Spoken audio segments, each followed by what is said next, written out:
Ahojte, moje meno je Mirka, ja som psychologička, terapeutka čínskej medicíny.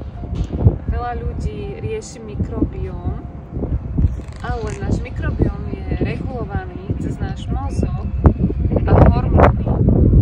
A to znamená, že pokiaľ vy nebudete dobre spať, budete pod tlakom, nebudete mať vyladený váš cirkadiálny rytmus, nebudete chodiť von na slnko, tak vy si môžete dávať, ja neviem, najdrahší a najkvalitnejší doplnok na svete a nebude vám to fungovať.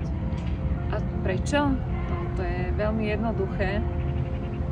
Je to práve preto, že som povedala, že ten mikrobióm je v prvom rade riadený alebo regulovaný aj našim mozgom a hormónami. A oči sú tiež súčasť mozgu, sú to časť mozgu, je to jedna časť mozgu, ktorá je trošku od neho vzdialená, ale práve cez tie naše oči náš mozog získava veľké množstvo informácií.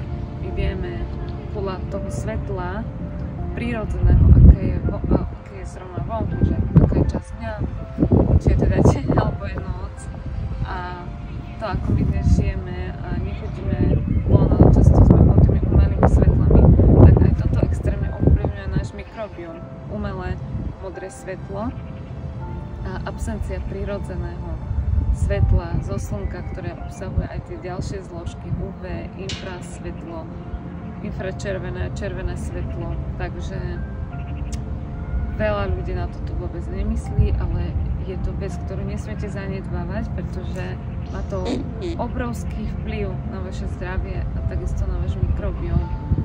A teda ovplyvňuje to aj váš spánok, kvalitu vášho spánku, a to zároveň tiež potom vplyvá na hormóny, melatonín, na váš serotonín, ktorý je tiež veľmi dôležitý pre to, aký budeme mať mikrobióm.